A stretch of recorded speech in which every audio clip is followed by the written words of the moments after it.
Et en 1960, vous aviez 21 ans quand vous avez intégré les ballets africains. Exactement. Mais déjà, à l'école primaire, vous étiez versé dans la culture, que vous avez hérité de votre mère, d'ailleurs, qui était une danseuse folklorique. Et depuis que vous êtes au ballet, vous avez été danseur, Oui. acrobate, chorégraphe et aujourd'hui directeur des ballets africains que tout le monde connaît. Dites-nous un peu comment vous êtes arrivé à devenir directeur des ballets africains. Je remercie très sincèrement mon frère Suleiman Kouli, fondateur de Cotéba, qui m'a poussé pour pouvoir assister à cette grande éducation.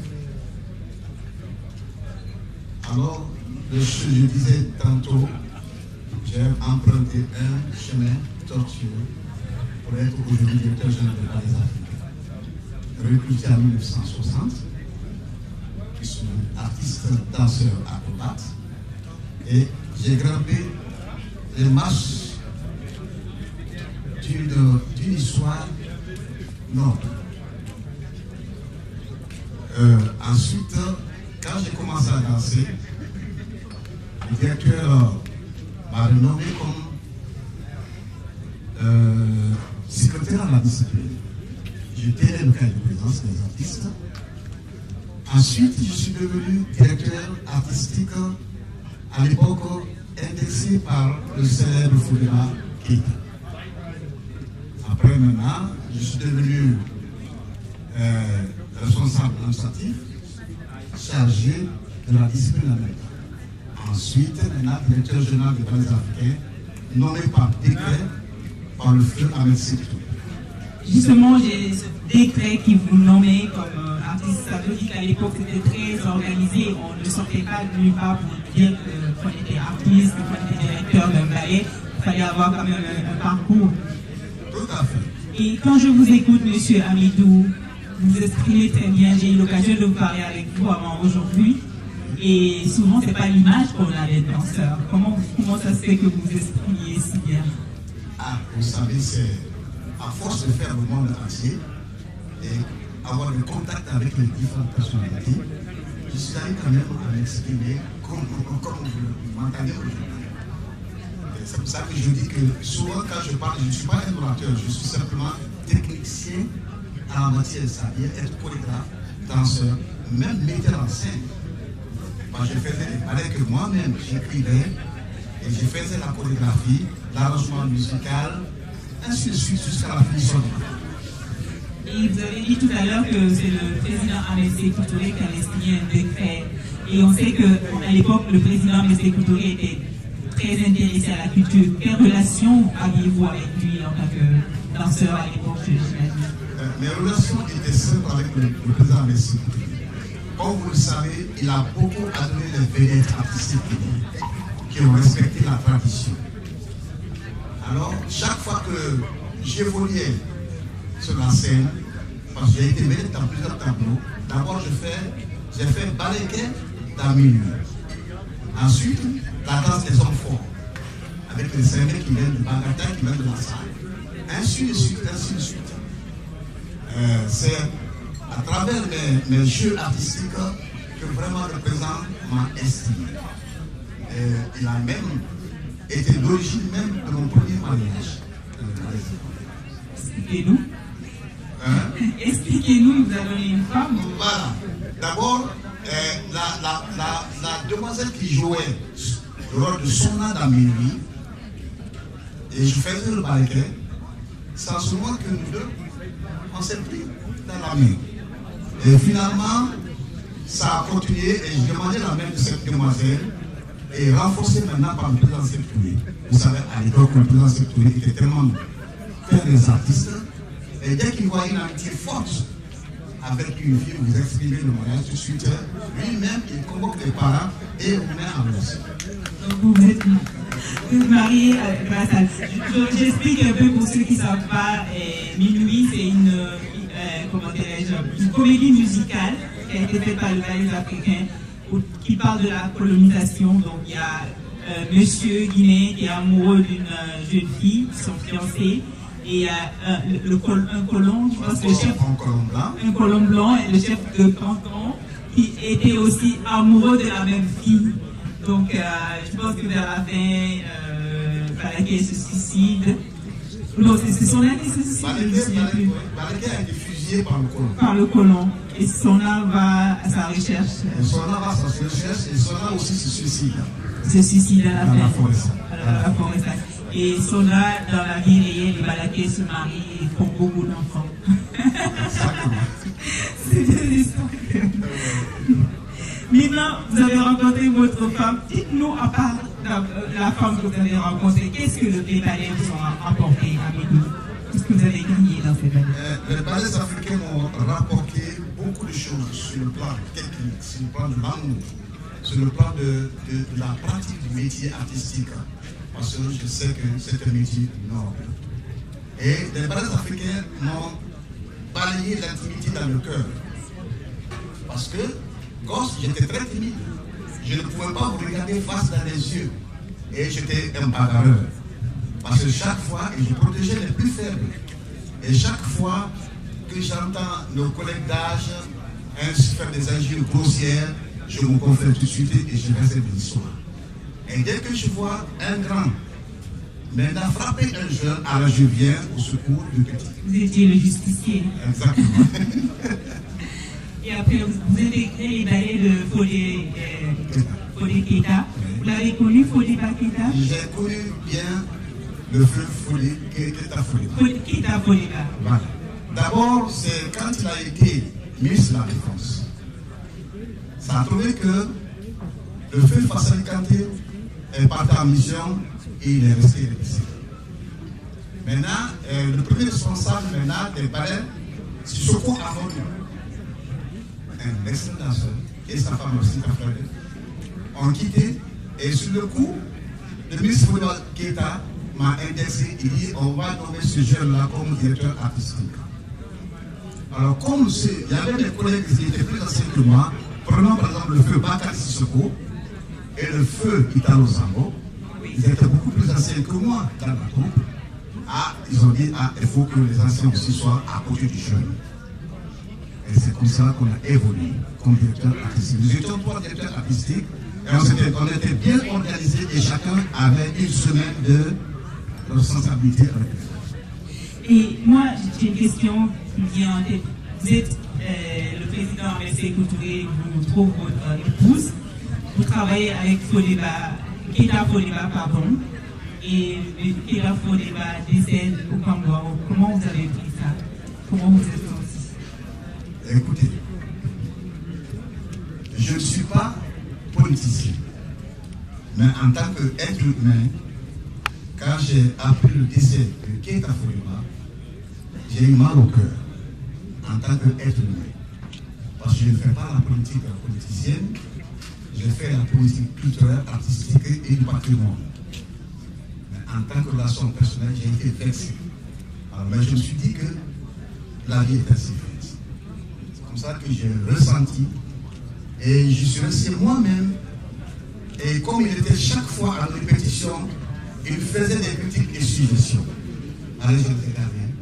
Ça est devenu un souvenir pour moi. Merci beaucoup. Et Italo Zambo, quelle relation avez-vous avec? Italo Zambo était mon complice de scène. Quand il est venu dans les ballets africains, parce qu'après les ballets africains de Keita Fodéba, qui a remis les ballets africains à la discussion de la Guinée, on a commencé à appeler en 1959 les ballets africains de Guinée. Italo était déjà à Dakar.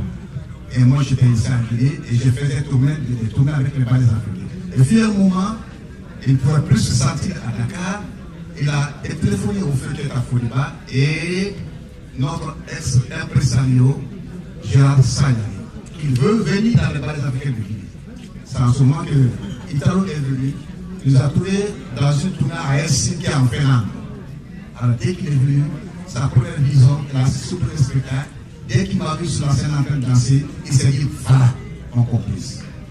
Et c'est comme ça que je me suis connu avec Italo. Depuis lors, on a travaillé en frère, artistique, et vraiment, quand je reprends encore son nom, je pleure intérieurement. Parce qu'avant sa mort, il était couché dans son lit, malade, et me disait, il est Amidou, je te présente mes excuses.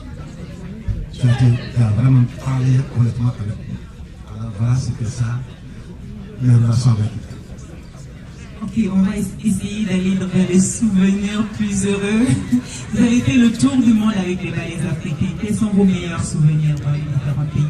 D'abord, j'ai visité le tour du monde. J'ai visité les 5 continents. De l'Est à l'Ouest, du Nord au Sud. J'ai fait l'Australie. J'ai fait l'Asie, la Chine, le Japon. J'ai fait les États-Unis à plusieurs reprises. Et l'Amérique latine, et en Afrique, une partie de l'Afrique. Alors, mais j'ai eu plusieurs grands souvenirs. D'abord, le premier souvenir qui est resté à cœur, c'était quand les ballets africains se sont produits sur la scène des Nations Unies. À l'époque, c'était la première troupe de couleurs qui a dansé sur le podium des Nations Unies. Et c'était une fierté pour moi. Et j'ai eu à serrer la main de Outa. Alors ça, c'est resté un grand souvenir. Outa, c'était le secrétaire général à l'époque. Alors j'ai serré la main à plusieurs chefs d'État, plusieurs rois et reines. Je me souviens de la reine danoise qui est venue voir notre spectacle. Elle était tellement emballée du spectacle qu'il a reçu, il a serré la main. Et il nous a dit, moi aussi j'ai l'idée de faire une troupe de vikings. Ça l'a donné l'idée de faire cette grande troupe. Alors ça, c'est deux grands souvenirs. Amidou, dites-moi, les ballets africains, on sait ce que c'était avant, vous avez fait le tour du monde, vous avez porté le drapeau guinéen, et depuis un certain moment, ce n'est plus comme avant. Qu'est-ce que vous regrettez des ballets d'avant et qu'est-ce que vous reprochez aujourd'hui au soutien de la culture de façon générale? Ce que je regrette aujourd'hui, parce que d'abord, le président Sékou Touré a été le père des artistes en Guinée. Ça, il faut le dire réellement. Parce qu'il nous a donné tous les moyens et nous sommes bien supportés. Et je me souviens, quand il était, chaque fois que moi, Amidou, j'allais à la présidence, même s'il y avait des ministres dans le salon, le président Sékou Touré nous recevait de tout. Nous étions respectés et considérés. Ce n'était pas, comme on le dit souvent, c'est de la mamaya, c'est de la mamaya. Les ballets africains, c'était une autre chose. Et aujourd'hui, je regrette ça. Je regrette ça parce que là, on est encore loin des commandants. On n'arrive même pas à exprimer et leur dire ce que nous pensons et ce que nous voulons pour que la culture guinéenne avance encore très vite. Et aujourd'hui, disons que Alpha Condé vous nomme ministre de la Culture, qu'est-ce que vous feriez? Ah, si je suis nommé ministre de la Culture aujourd'hui, mon ami Paris est là, mon ami d'enfance, parce qu'on a fait le ministère de la cycle ensemble. Mais si on me nomme aujourd'hui ministre de la Culture, je fais un bond, 2 bonds derrière et 50 bonds devant. C'est-à-dire soulever encore davantage la culture et la mettre en première place de la Guinée, parce que là, le patrimoine. J'ai fait un tout pour faire ça. Et je pousse ceux qui sont devant moi, les commandeurs. Et vraiment, je mettrai les artistes à l'aise qui souffrent aujourd'hui. Quand vous regardez aujourd'hui, un artiste de Massanta, vous l'avez à Conakry. Il n'a pas au logis. Il ne sait pas comment se nourrir. Il ne sait pas comment se transporter. Vous êtes obligé de loger. S'il a des parents, si vous le logez. Alors, pendant la révolution, les artistes étaient soutenus, logés, nourris gratuitement. Amidou, je vais passer à la question qui fâche. Nous, on veut bien que les artistes soient logés, nourris, tout ce que vous dites. Mais les jeunes aujourd'hui, l'idée qu'ils ont du ballet, c'est on a trop entendu, c'est les vieux qui s'approchent, qui ne veulent plus lâcher, et il ne se passe rien. Quelle réponse vous avez à ces questions? C'est les jeunes qui pensent à cela. Ce n'est pas de leur faute. C'est la faute à nous-mêmes, les gars. La faute à nous-mêmes, les enseignants. Parce que quand tu vas à l'école, si l'enfant n'est pas enseigné sur le plan de la culture, apprendre ce que c'est que son patrimoine, il va ailleurs. Il va aller dans le vent. Mais si vous l'approchez, vous expliquez qu'est-ce que c'est que le patrimoine, qu'est-ce que c'est que les arts, la culture, qu'est-ce que ça rapporte, qu'est-ce que ça impulse, il va vous suivre en tant que collègue. C'est pour ça que moi, dans les palais africains et mes collègues qui sont à côté de moi, je leur dis toujours ne lâchez pas. Nous sommes devenus vieux, laissons la place aux plus jeunes. Comment leur laisser la place? C'est les éduquer dans ce plan pour dire que sans le patrimoine d'un peuple, le peuple a de respect. Alors je leur dis toujours, prenez courage et maintenant laissons la place à ces jeunes-là. C'est pour ça que nous, les palais africains, on continue toujours à les former, à les encourager. Merci beaucoup Amidou pour ces informations sur le ballet et sur vous-même.